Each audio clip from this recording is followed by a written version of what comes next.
to the webinar. Oops, we're being recorded. Welcome to the webinar, Hong Kong, a wake-up call for democracies, sponsored by the Churchill Society for the Advancement of Parliamentary Democracy. My name is Dan Revington. I'm a member of the Board of Directors of the Churchill Society and a moderator of this program.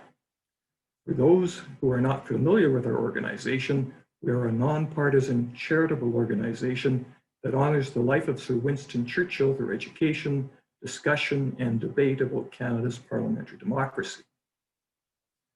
One advantage of a COVID-enforced webinar is that we have the ability to reach more people.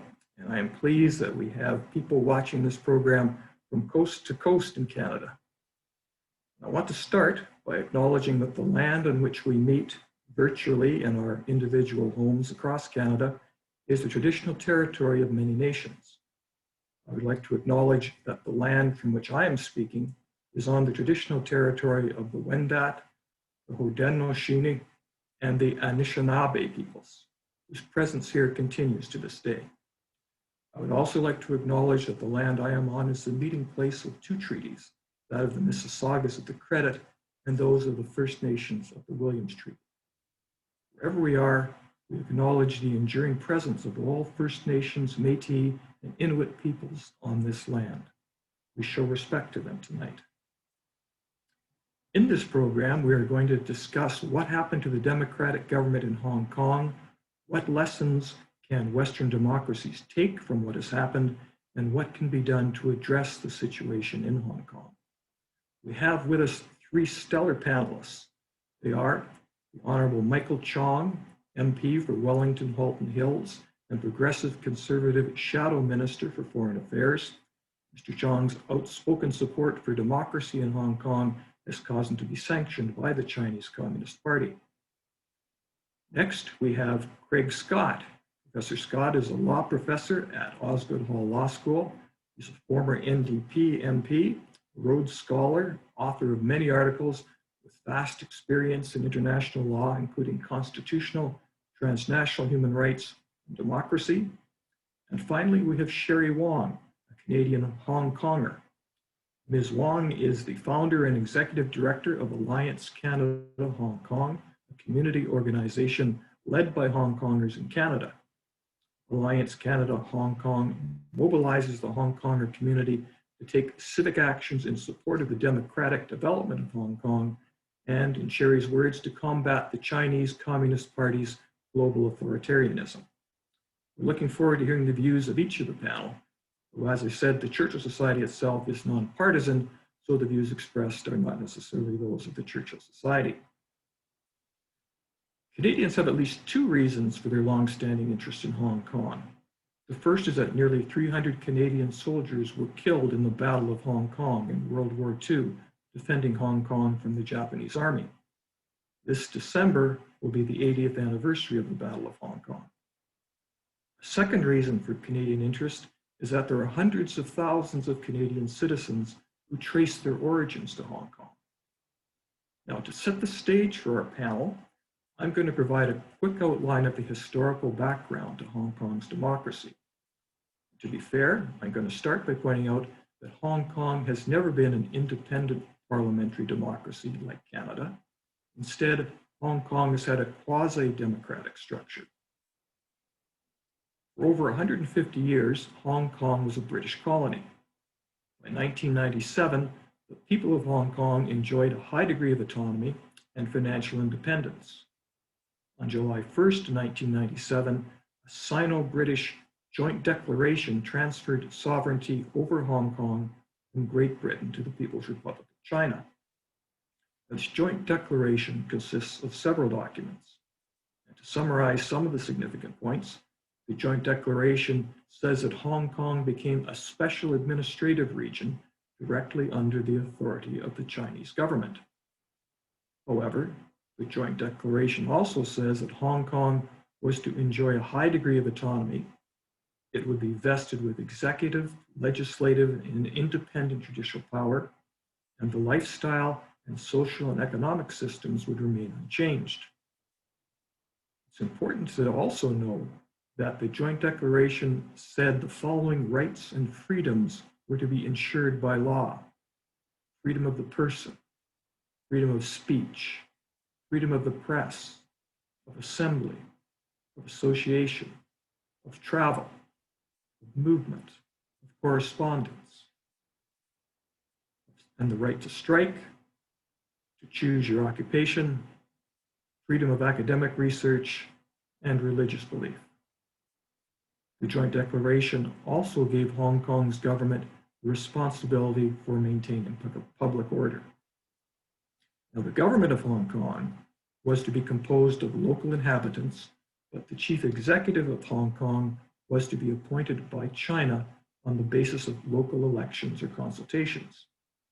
And the principal officials of Hong Kong would be nominated by the chief executive of Hong Kong and appointed by China. Britain and China registered the Joint Declaration as a treaty with the United Nations in 1985. The terms of the Joint Declaration were confirmed in a basic law passed by China. The basic law outlines the relationship between China and Hong Kong and repeats the list of freedoms that I mentioned earlier. So essentially, under the terms of the transfer in the Joint Declaration, China promised a governing structure for Hong Kong of one country, two systems that would last for 50 years, that is, from 1997 until 2047. For several years, however, there have been concerns whether China's central government has lived up to its obligations in relation to democracy in Hong Kong as set out in the Joint Declaration. To better understand that, I'm now going to turn to our panelists, each of whom have kindly agreed to share their expertise and experience with us in a short presentation. At the end of their presentation, I will have questions for them. If you would like to suggest questions for the panel, please use the Q&A function on your webinar. The questions will be monitored, and we will select questions from those that are submitted for the panelists after the presentation. We're going to start with Cherie Wong.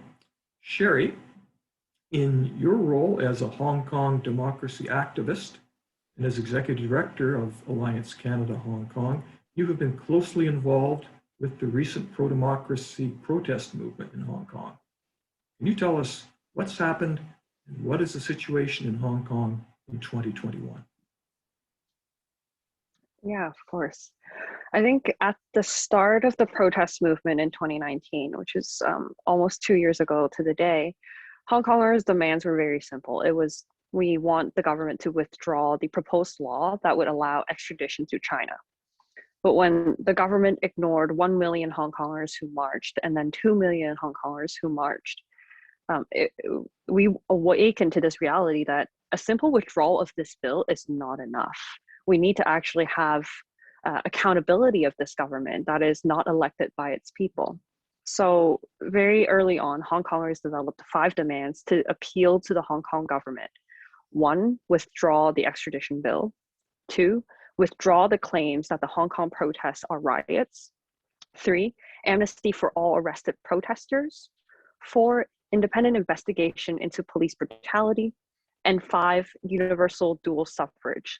So that means election for both the chief executive and the legislative council. You know, Hong Kongers took to the street again and again.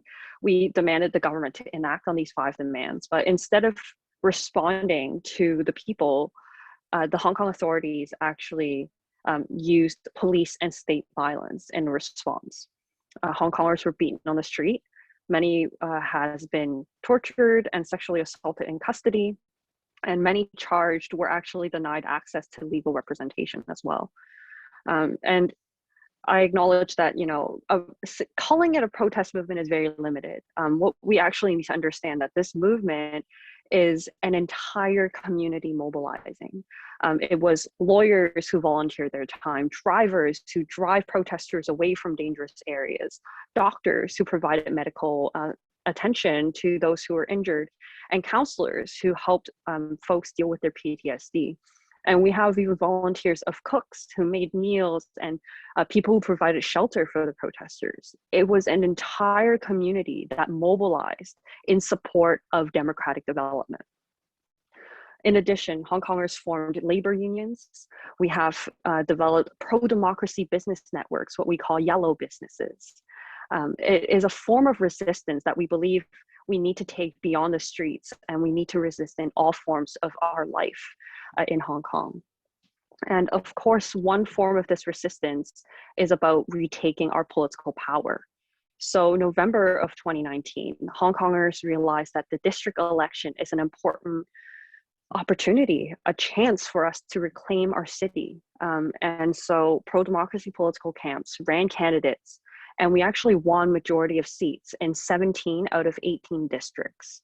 It was a landslide win, despite the rules were actually written in favor of pro-Beijing camp and pro-Beijing politicians. So it became very clear very quickly that pro-democracy camps can gain political power despite an unfair electoral system.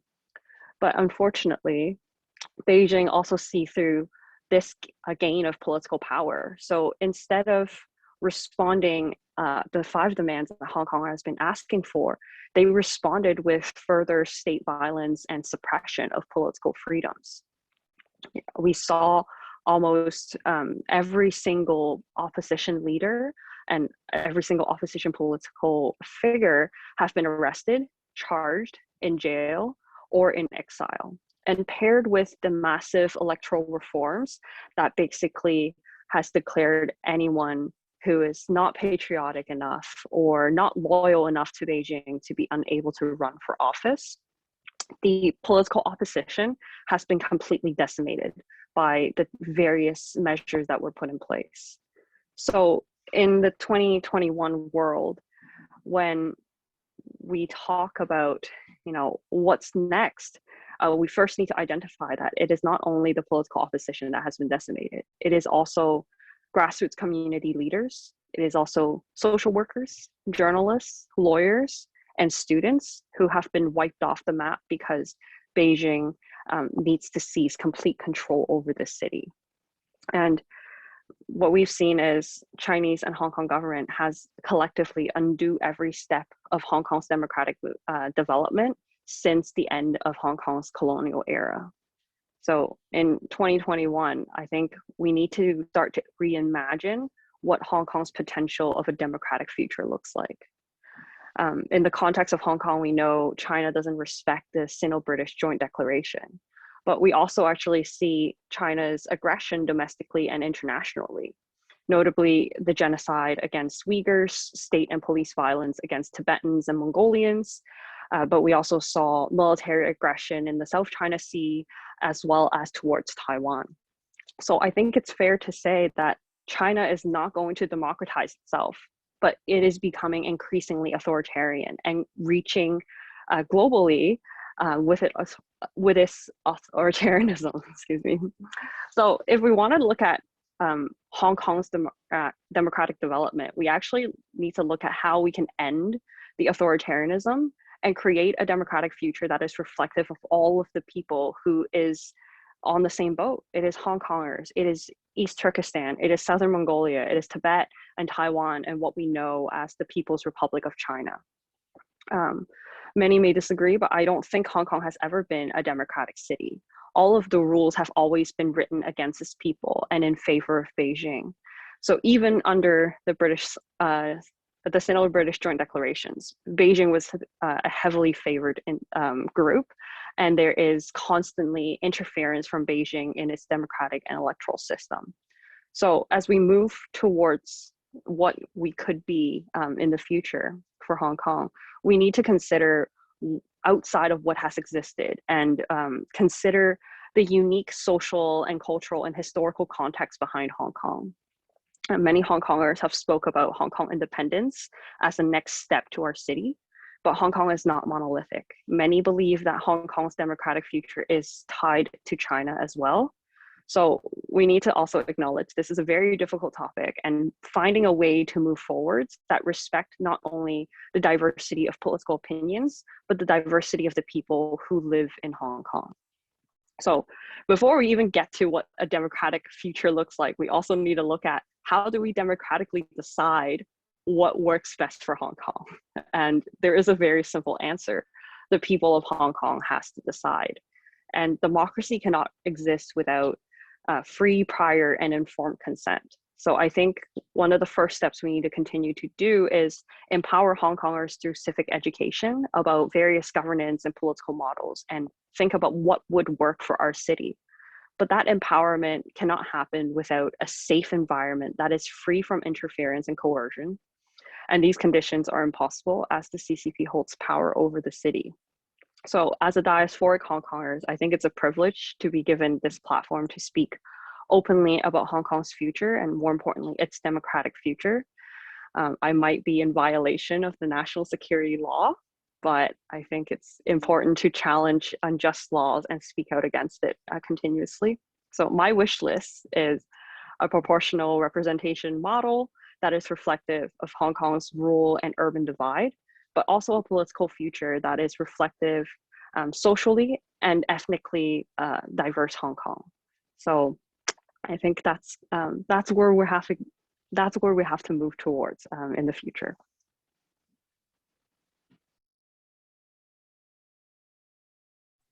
Hey, thank you, Cherie. Excellent, very, very illuminating. I'm going to move now to Professor Scott and ask him to make his presentation. Professor Scott, you've heard what Cherie has said. Does China's conduct amount to a breach of the legal obligations that China promised to abide by in the joint declaration? And if so, and there have been breaches of human rights, democracy, and autonomy commitments, does any illegality on the part of China have any practical relevance as to what can be done to address the situation there? Great. Well, thank you, Dan, and thank you, Cherie, for starting us off. I assume I can be heard. Is that right, Dan? Good. Okay. So, and maybe give me a shout at about 2 minutes before, 12 minutes or 10 minutes. What I'd like to say a little bit about is I'd say the broader interstate and geopolitical context, starting with the joint declaration that Dan asked about, and then moving on to what I would call the practical relevance part of his question. So one thing to start with is it's absolutely clear that the 1984 Joint Declaration is a treaty. It's a legally binding treaty. China's not disputing that, however much it layers on rhetoric of non-intervention into its own affairs. I've never heard it actually say it doesn't owe a legal obligation to the UK under that treaty. It's actually registered with the United Nations, has a number, everything else. So that should be the starting point, in my view, for coordinated efforts coming from the state system, from states, and maybe through parliaments. The UK has clear standing to invoke and demand adherence to the declaration, and indirectly to some of the provisions that are incorporated by reference to a couple of human rights treaties that are agreed by China to continue to apply to Hong Kong. There's no obviously available judicial forum, and not that I particularly think judicialization would be a good route. I actually think that the UK and kindred countries should consider a carefully drafted declaration of legal obligations of some sort, to start trying to engage China in its own rhetoric that goes on in other spheres about how abiding by the rule of international law is so important. At one level, it believes it because it's a staple of getting along in the world and trade, et cetera, et cetera. Another level, it invokes that idea when it thinks that Western states have gone a bit rogue now and again, which they do. And so one of the ways of engaging is to say, look, this is not meant to be confrontational as such. We're not hauling you to court, but here's how you've breached an honored promise that you gave. And isn't that part of your own value system? Right now, what we've got is brief declarations. There was a declaration by 4 states' foreign ministers, Canada, Australia, UK, and the US, all of 2 or 3 paragraphs long, did use the word breach of the declaration, but it's not at all enlightening or edifying. It's at the level of the most general kinds of statements. Now, if you breach an international treaty obligation to another, you can expect that the other state not only has standing to try to bring it to your attention, get you to stop, but if that goes nowhere, international law allows countermeasures. And countermeasures mean that you can take actions that would not otherwise be lawful in order to try to proportionately get the other state to reconsider and stop its violation. Suspending air flight rights, for example, is a fairly traditional way of choosing an obligation from another realm to try to put pressure on a state. The sanctions regimes that you see coming up here and there are also sometimes in breach of some existing obligations. Other times they're simply allowed as existing autonomous moves. Now this declaration does contain clear principles around human rights that personally, having read it, it's pretty clear that much of what's gone on in the last couple of years cannot be justified even within the international human rights law world where necessary measures can sometimes be taken to limit rights. The list that Dan showed you on the screen, many of those clearly have not been proportionately limited in the way the international law would accept. In terms of principles of autonomy, it's also fairly clear that the declaration is quite strongly worded, and it doesn't take an awful lot to say that the provisions that allow the People's Party in Beijing to be making decisions are counterbalanced by certain substantive ends that are clearly being undermined with respect to autonomy. Now, the features of the Hong Kong system most clearly are protected in the declaration. Apart from one paragraph in the main declaration, one in the annex about those list of rights, is capitalism is specifically protected in quite a fair bit of detail, and a principle of no socialism. And so at some level, Beijing is thinking, well, what are you complaining about? Those 2 principles are things that we're quite happy to continue for not only the 50 years, but longer, because it's in our best interest. And in any case, there's elements of that is what China is all about these days. But in terms of democracy, it's not listed. No right that's specifically about electoral democracy is listed in the protected rights. It appears in the basic policy section that Dan gave you an overview of that includes the fact that the chief executive will be appointed from Beijing, but on the basis of the results of elections or consultations to be held locally. The legislature is also supposed to be elected. There's supposed to be basic law protecting all of this. There's another provision that talks about the power of interpretation, however, ultimately rests in Beijing. So it's all a bit of a mess, but it's pretty clear that there's meant to be a modicum of democratic institutions functioning. However much, as Cherie said, is exactly right. Hong Kong could not be said to have been a democracy before the handover. And on that front, it's important to note that the declaration specifically says that 2 international human rights treaties, including the International Covenant on Civil and Political Rights, which has a provision on democracy as well as provisions on most of the rights Dan referenced, is specifically agreed to by China, not only in the main treaty, but in its own restatement at length in Annex 1 of the Joint Declaration, that it accepts that treaty. And indeed, China has allowed, as in not got in the way of Hong Kong reporting to the international body overseeing those 2 treaties. The latest report was 2019, and I don't think any hearing on it has yet taken place. The last concluding observations by the Human Rights Committee that oversees the Civil and Political Rights Treaty was in 2013. I might have time to reference that if not in questions. However, here's where I want to get into Cherie's point so that we know what we're dealing with geopolitically and also almost morally too. There's a provision in the ICCPR, the international treaty, that let's just say is incorporated by reference into the Sino-UK declaration. Every citizen shall have the right and the opportunity without any distinction on any unreasonable restrictions, to vote and to be elected at genuine periodic elections, which shall be by universal and equal suffrage, and shall be held by secret ballot, guaranteeing the free expression of the will of the electors. Now, China has reserved, international law allows states to carve out exceptions as long as they don't undermine the treaty.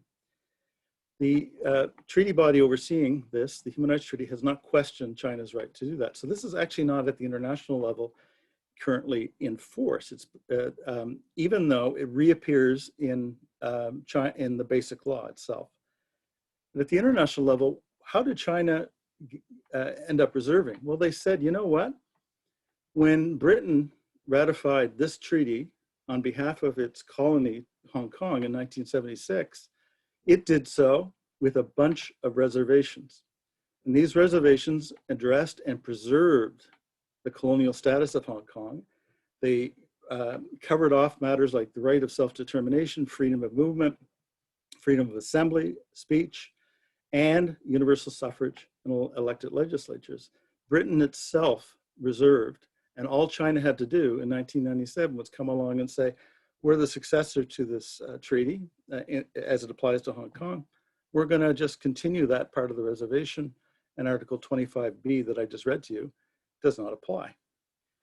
So the reason I'm bringing that to your attention is that, let's just say there are differing views, but I think on balance, the best arguments are that there's multiple violations going on. It's on the human rights front and the autonomy front, with a little bit more nuance having to be argued from a legal perspective on the democracy front. It rolls into the autonomy thing. If the autonomy principle means anything, it should mean that the people of Hong Kong can move themselves towards a fuller democratic system. But that's a second stage kind of nuanced argument that I believe is valid, but not open and shut. Question, how much time do I have, Dan? I want to get on to the practical relevant. You're doing well, 3 minutes. Okay, so with all of that set up, saying that there's a good basis to engage China on the rule of law, kind of, you made a promise, UK has standing, we can join with the UK, especially given how many nationals of ours, Canada and other countries are in Hong Kong. Plus, for the people of Hong Kong alone, solidarity as a principle has a certain legal pedigree for many of these rights. It's quite licit for states to speak up. But what's going on with China? Why are they doing this with such fervor now, apart from the, I'd say, superficial answer that they're just responding to social movements in Hong Kong? Well, partly, maybe their hand was forced. But another thing, and here I don't want to be too much of the amateur historian, but China has long, at the elite level, had a great fear of popular explosions that take place periodically in Chinese history. And if you look at both the 1997 handover and when the date of the 50 years, 2047 are, something very interesting comes up in terms of periodic, almost like a perfectly fine sine curve. Popular explosions might be something that the Chinese leadership could be concerned about. People don't realize how even in China today and for decades, at any given time, there are thousands of protests and village level acts of unrest. China is not a completely quiescent society in the way people think it is. And in history, it has coalesced as a society in ways that have produced an overturning of the existing order. So if you could work with 3 cycles with 100-year gaps. There was the Taiping Rebellion or the Civil War of 1850, went on for 14 years. By some counts, a minimum of 30 million, and some counts say probably 50, others say 70, but probably 50 million dead. You leap ahead 100 years, you have the Chinese Civil War / Communist Revolution, 1945 to 1952, almost exactly 100 years later. And then, if you leaped to the end of the transition period, Hong Kong, 50 years of Hong Kong gradually becoming freer and freer and more democratic, what do you have? 100 years. So the idea of not getting to the end of 50 years because they could see what's going on now is something that is not going to go away but only deepen, fits into that narrative that many political scientists have observed about this kind of built-in governance fear in China. You could also create a 50-year periodization if you want and insert the nationalist revolution that overturned the Qing dynasty in 1911. And then it's every 50 years something like this happens. And then you would look at 1997, you'd say, oh my God, we're overdue. We're 20 years past 1997, which is 20 years past another 50 years. Things are starting to come to a boil there in a way that could have a contagion effect in China. So this is amateur history, but it's something that I think explains why, in part, China is willing to take its lumps, move very early in ways that are quite obviously in breach of the commitment with respect to the 50 years. Finally, there's 3 points, and I won't go into the detail on each because I don't have the time, but we have to take into account 3 other structural facts about China in the world. One is a sense of time and comparison is maybe not necessarily our own. The idea that everything is fresh and that these are now the norms of the world when they might not have been 100 years ago, well, that's a kind of a statement that China and Chinese authorities tend to take with a grain of salt. They have long memories about a century of humiliation, especially the 1800s, the abysmal behavior of the UK and others during the Opium War, how the treaty that solidified the hold on Hong Kong actually took place in the first place. History is present in a way that we have to realize. The second thing is China's political and military elites, their sense of self in the world right now, combined with what they know they can do by way of a sort of a geopolitically fueled nationalism that they can get behind them. We're at the stage where China as a hyperpower, not just a superpower, is a reality.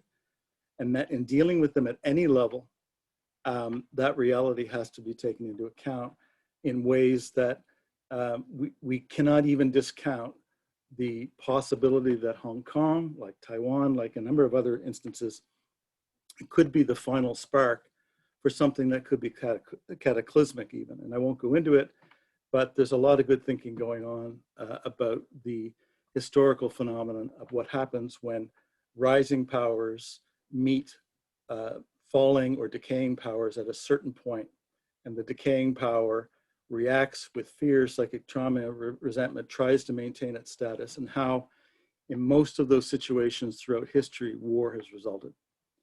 Last point, Craig. And the last thing is we have to be aware of our own hubris.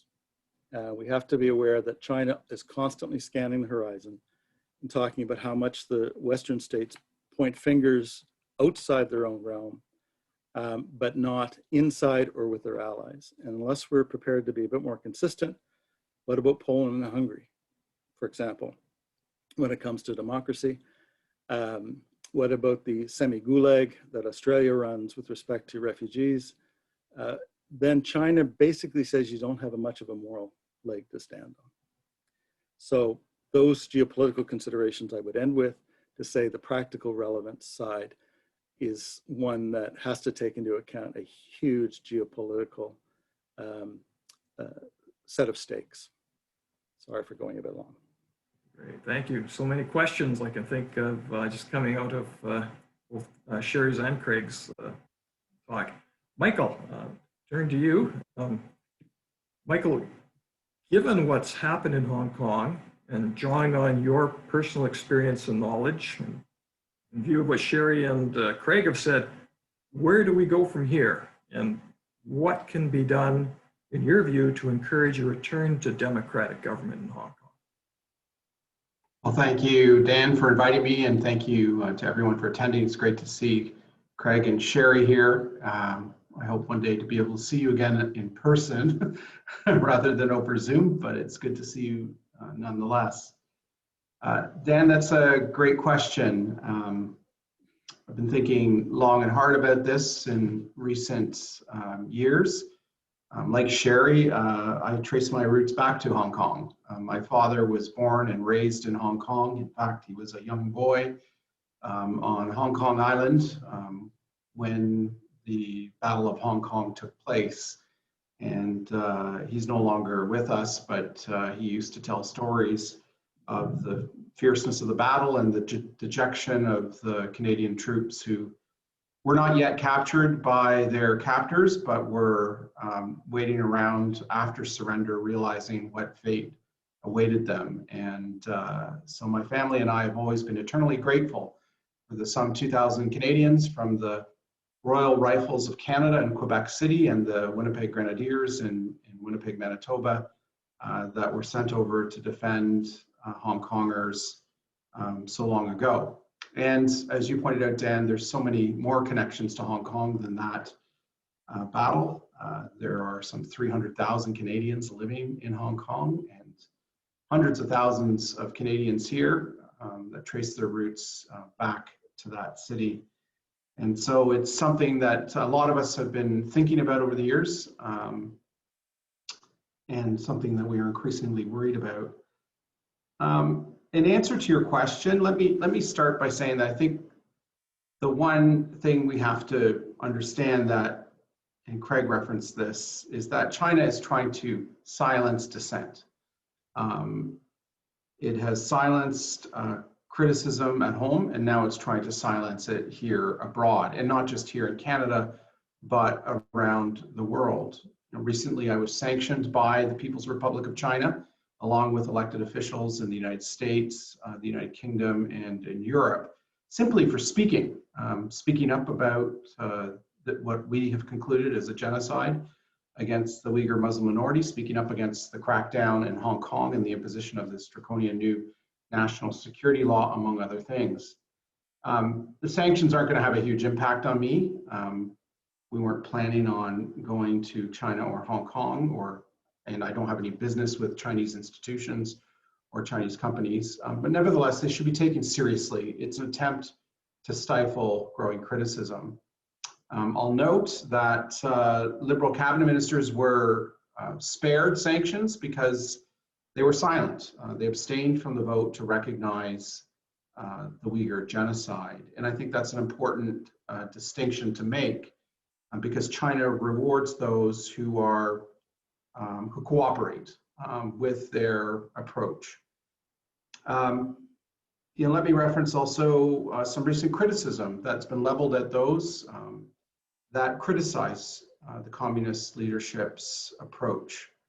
Some have said we shouldn't critique and take action against China's human rights violations because of Canada's past and present injustices against Indigenous people. Some have said that we shouldn't focus on these human rights abuses abroad and violations of international law because it's self-righteous for us as Canadians to do that.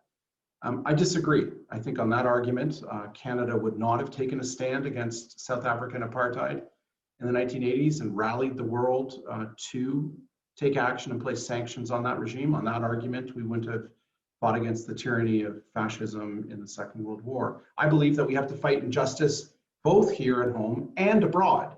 And to do one and not the other is to neglect our fellow human being, either here at home or abroad.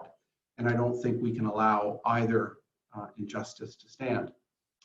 I think it's clear that the real turning point in recent years in the People's Republic is 2012. That marks the year that President Xi Jinping came to power. And since then, China has gone down a markedly different trajectory than it was on prior to 2012. Since then, China has been increasingly assertive in shutting down criticism and accompanying this assertiveness with threats. And we as Canadians all know that. We all know the threats that have accompanied that increasing assertiveness. Mr. Kohlberg and Mr. Spaver have now been in detention, wrongful detention now for over 2 years. Mr. Schellenberg was arbitrarily put on death row. Mr. Hussein Jalil, a Canadian, has been now detained for almost 20 years. His whereabouts is actually completely unknown. And we've all read in recent years about the bans on Canadian arbitrary bans on Canadian pork, beef, canola products that have targeted our certain sectors of our economy. And it's not just Canada that has been the target of these threats. China is increasingly threatening countries around the world. It's skirmishes with India, it's overflights over the extended sea zones of Taiwan, it's unilateral expansion, even though it's a party to the UN Convention of the Law of the Seas. Its unilateral extension of its boundaries in the South China Sea. Increasingly, China is acting in a threatening way toward its neighbors. And it's not only abroad that China is doing this, it's internally, Hong Kong being a good case in point. It's also violating international law in our view, the 1948 Genocide Convention in its treatment of what is estimated to be some 12 million Uyghur minorities in Xinjiang province in Western China. So we have to wake up to a reality that one of the assumptions that underpinned many Western democracies since the fall of the Berlin Wall is not true. And that assumption was that by increasing trade and investment with authoritarian regimes, that through osmosis, they would gradually improve their record on human rights, the rule of law, and to a lesser extent, democracy. Quite the opposite has happened. They've used this newfound prosperity to reinforce authoritarian tendencies, to use the technologies and the resources available to them now to reinforce this authoritarianism. Let me finish by saying this. We cannot let these violations of international law, of international human rights law, go unanswered. If we do, we will allow China's communist leadership to undermine the rules-based international order that has ensured relative peace and security around the world since 1945. Make no mistake, democracies are in retreat. Freedom House, respected think tank, has tracked this through quantitative measures in its democracy index now for several decades. And they publish an annual democracy index. And over the last 15 years, the number of countries with declining democratic scores have outnumbered those with increasing democratic scores each and every year for the last 15 years. And last year was the worst year of the last 15. 73 countries declined on the democracy index, a record number, almost just under half of all the countries in the world. So we cannot be silent in the face of this challenge, because ultimately what we believe in are the trinity of the principles of human rights, the rule of law, and democracy. And we believe that those principles can be universalized, can be promulgated in the long term, because we believe in reason, we believe in argument, we believe in open debate and the open expression to promulgate these ideas. And that's why it's so critically important that we not be silent. In these early opening decades of this century, I believe that we are seeing a clash of ideas between two very different systems of governance. On the one hand, democracies with that trinity of democracy, human rights, and the rule of law, and on the other hand, an authoritarian model based on repression, rule by law, and fear. And Hong Kong is the nexus of this clash of ideas. Thank you. Michael. All right, I'm going to actually build on what Michael concluded there, and actually ties in with the title of our program tonight, which is A Wake-Up Call for Democracies. I'm going to go back to Cherie first. Cherie, you've heard what Michael and Craig have said. What lessons do Western democracies need to learn from what has happened in Hong Kong? What should be the response of Western democracy? Democracy requires constant work. It's not a checkbox. You can say, oh, we achieved democracy. There's no such thing as achieving democracy. It's constantly working for it, and ensuring that the challenges towards democratic values are held accountable. You know, it's not going to be perfect. We can't set up a perfect system that represents every single individual. But as time goes on, you know, we have new technologies that didn't exist 20 years ago. Democracy ties into that. How do we continue to uphold democracy under today's technological world where misinformation and straight up fake news is spreading like wildfire on social media? How do we combat that and ensure that our democratic institutions are protected and it's still at as strong as that could be? So I think it's just important to always remember that democracy is a privilege and it requires constant re-examination, improving on the system that we have. And as Canadians, as a Canadian, I think I'm very privileged to be able to vote. So voting is only one step, but I also want to ensure that my vote counts towards something. So we need to constantly improve on what we have and ensure that outside of Canada, in the allied countries that we work with, in the allied countries that we speak to, that they are also improving on their democracy and ensuring that, you know, everyone deserves to be represented politically and have good decisions being made for them. Thank you, Cherie. Craig, do you have you came up with a few concrete suggestions for things democracies could do. Do you have anything that you'd like to add in view of what Michael's comments were? I mean, I entirely agree with what each has said, and Michael's point about you can't bow over, bend over or bow before this is absolutely right. And Cherie's point about do not think of this as checkbox, quick fix, and other not long term. Both of those things have to go together. We'd be naive to think that especially we think this way, right? In our kind of snapshot, Twitter, 144 characters, whatever world, that things are just going to happen. And some of the greatest human rights struggles, democratic struggles that many of us can remember in our time take decades.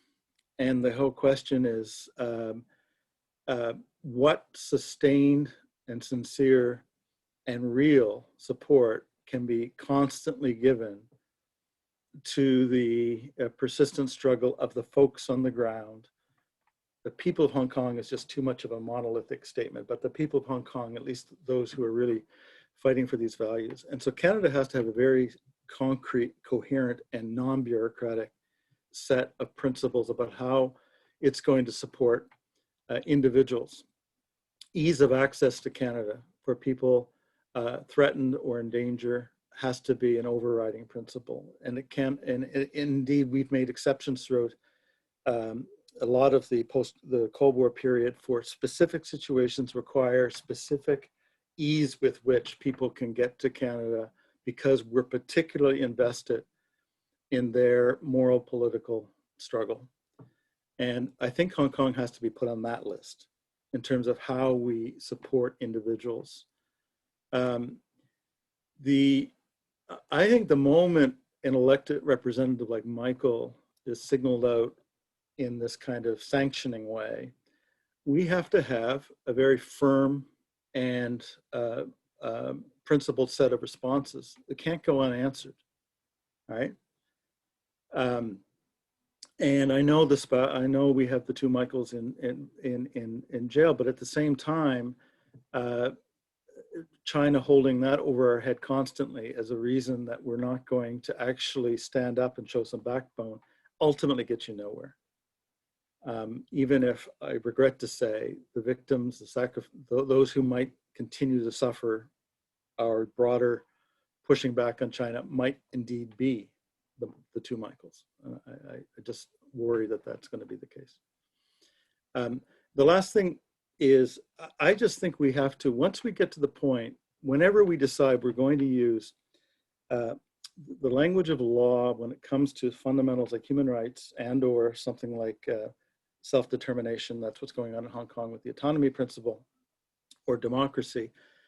You know, we just can't throw it around, and we can't just stand up with 2-paragraph declarations. There has to be an actual strategy behind that. If it's 4 countries that did this, albeit it was a Trump Secretary of State who did it, it doesn't appear to me Biden would have any different view. We have to figure out, what is our strategy? How are we going to make the case to the world, and in a way that at some level can get China's attention and respect for the fact that we're actually coming through and saying, okay, this is how and why you have broken your legal promises. Let's talk about this. And we've put it out there. We put it out in this 10-page analysis that's accessible to people. You know, stop the nonsense. What are we going to do about this? Otherwise, don't use the language of law. You know, just it becomes all political, moral, and that's fine on its own.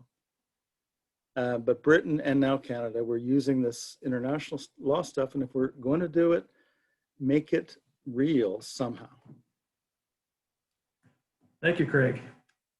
Michael, I want to come back to you. You provided a wonderful segue into this question. I almost didn't want to interrupt you and wanted to go to you first. Can you tell us what you heard what Craig and Cherie have said since? What do you think should be the response of Western democracies? That's a great question, and I think Craig made a really important point that our foreign policy cannot be just words, it cannot be just rhetoric. It has to be backed up by meaningful action, meaningful steps. There's a number. It's such a broad file, the Canada-China file. It's China as a superpower. Craig referred to it as a hyperpower, and so it's it touches so many different aspects of the bilateral relationship. There's diplomatic aspect. There's the trade aspect, investment aspect. People-to-people ties. It's such a broad file. And so that means that there are a lot of iterative things that we can do to move the ball in the right direction. Let me give you some very practical examples of things that I think the government of Canada should be doing. So we are concerned about the erosion of democratic rights throughout the Indo-Pacific region. One example of that is the recent military coup in Myanmar, which has been brutal.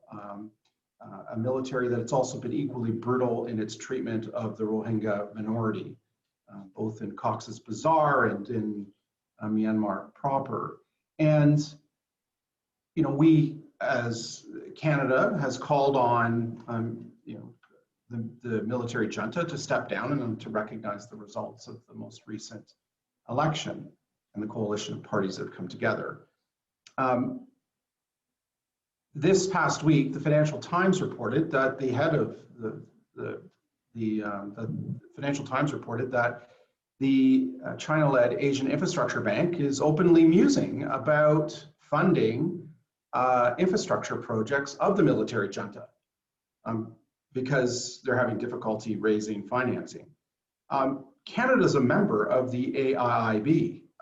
We should immediately be signaling our absolute disassociation with any organization that would even think about funding the military junta and announce that we're withdrawing as a member from the AIIB. It's inconsistent with the kind of model of governance that Canada wishes to see spread throughout the Indo-Pacific region. That's one example. Another example is 1/5 of all the world's cotton is produced in Xinjiang province. Much of the world's tomato exports are produced in Xinjiang province. And there's evidence that a military affiliated company called the Xinjiang Production and Construction Corps is using forced Uyghur labor to pick tomatoes and produce cotton. We should put in place immediate measures to ban the imports of cotton and tomatoes. And you know what? That's going to mean might cost a little bit more for cotton and tomatoes in Canada. And you know what? We as leaders must go to Canadians honestly and directly and say, we are putting in place these measures to put pressure on the leadership in Beijing to stop the oppression, the repression of the Uyghur Muslim minority. And we believe that these products are being produced through forced weaker labor. And so what that means to you, consumer in Canada, is that you're going to pay a little bit more for cotton and tomatoes. That's the price of human rights. That is what we need to do to take action to defend human rights. Craig referenced, for example, providing a pathway for people fleeing Hong Kong. We need to do things, for example, like recognize travel documents other than those issued by the SAR or PRC. Because if you are a democracy activist, you are being surveilled and you're one of the people being targeted from the recent protests, you're not going to be able to get those travel documents, or you may very well fear for your life in getting them. And so we have to provide an alternative pathway. The Brits, for example, have proposed using the British National Overseas Passport as a way to do that, because that doesn't involve getting documents from the PRC or alternatively from the SAR. And so Canada should look at measures similarly to back up our denunciation of what's gone on in Hong Kong. So those are just 3 measures among probably a dozen different measures that we can take to help move the ball in the right direction. Thank you, Michael. We're coming to the end of the hour. I think we have time for one more quick question. I'll ask each of you to give me a brief answer. I'll start with Cherie. Cherie, who do you think has speaking of democracy, who has the best chance of winning the long game in Hong Kong? Another way to put it is, if 1 million people in Hong Kong believe strongly enough in their democratic freedoms to demonstrate in the streets, how likely is it they're going to abandon those beliefs? The people of Hong Kong will never give up. I know it's been 2 years. We don't have the same significant 2 million people marching on the streets. It's not as visually stunning as it was, but resistance is everywhere in Hong Kong, and the resistance has grown overseas. Those of us may not be in Hong Kong, but we continue to fight for that future. So I think in the long run, Hong Kongers will win, because there is not one day and there's not one moment that not like every Hong Konger is thinking about the democratic future that we could have, the one day that we could be free and that we could have our human rights be respected. So I think it will be Hong Kongers who will achieve democracy, who will be free and free of authoritarianism, whether from China or elsewhere. Thank you, Cherie. Craig, what's your view of who's going to win the long game in Hong Kong?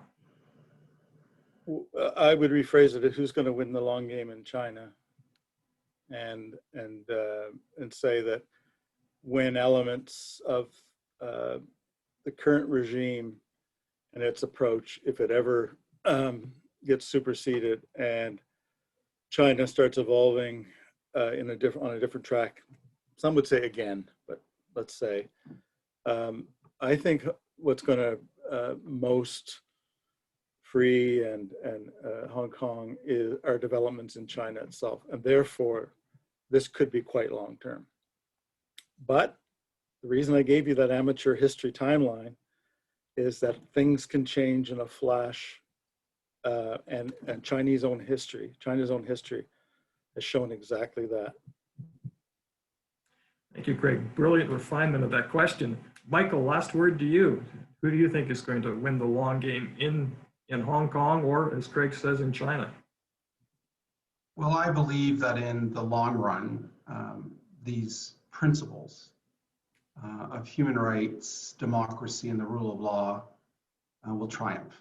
These principles are based on reason and debate and the open speech that have laid the foundations for democracies in recent decades, recent centuries, that have advanced humanity, that have led to, a kind of prosperity, a kind of justice, a kind of, a kind of equality that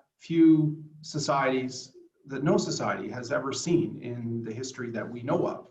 written history going back some 3,000 years, and history beyond that through anthropologic studies.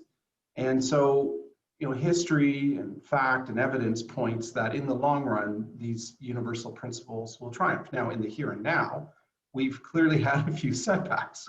Freedom House has enumerated them. We've been back on our heels for the last 15 years, and last year was the worst of the last 15. And we all know, you get a sense, even the average person in the street gets a sense of, that there are ascendant powers like China that are, eating our lunch in many sectors, economically and otherwise. That said, I believe that in the long run, these principles will triumph. And the reason why I believe that is in part an idea that someone like Francis Fukuyama would also argue that, these principles are really at the pinnacle of a long historical development that has evolved over many centuries. And conversely, that mainland China's biggest threat and biggest risk to themselves that we should all worry about is what, and I'm paraphrasing, I think he calls the bad emperor syndrome. The idea that, they've had tremendous progress in the last number of decades because they've had a series of emperors that have accomplished much. But along one day will come a bad emperor, and that person will undo much of the good decades of advances that they have made. And Craig referenced in one of his remarks, during in the 19th century and more recently in the 20th century, you look at the the Great Leap Forward and subsequently the Cultural Revolution, where estimates are that 40 to 50 million people died. And so I think that's the risk with their system. I think our system, based on its principles, will ultimately prevail. And that means that ultimately, I believe that Hong Kong will prevail. But it's a long game that may not be actualized in several years or even in the next decade. It's going to take a lot longer than that. And we have to have confidence in these principles, as tough as it can be in the present time that we live in, to believe in these principles. Because in the long run, history and fact and evidence demonstrates that they have produced the best outcomes. Thank you. Thank you, Michael. Well, this hour has just flown by. It was an outstanding program. I want to express my thanks to each of our very busy and accomplished panelists, Michael Chong, Craig Scott, and Cherie Wong, for taking the time to educate us tonight. People who want to find out more can go to Cherie's website of Alliance Canada Hong Kong. I can also tell you that Professor Scott has an interesting and insightful Twitter page, as does Michael Chong. Thanks again to all three of you. And on behalf of the Churchill Society for the Advancement of Parliamentary Democracy, thank you for making yourselves available tonight. Before signing off, I also want to thank my fellow directors of the Churchill Society, in particular Corinne Murray, John Parker, David Piper, Dave Brady, and Cameron McKay, who worked behind the scenes to make this program possible. And membership in the Churchill Society is open to anyone who wants to apply. You can check out our website for details. Thank you and good night. Thank you for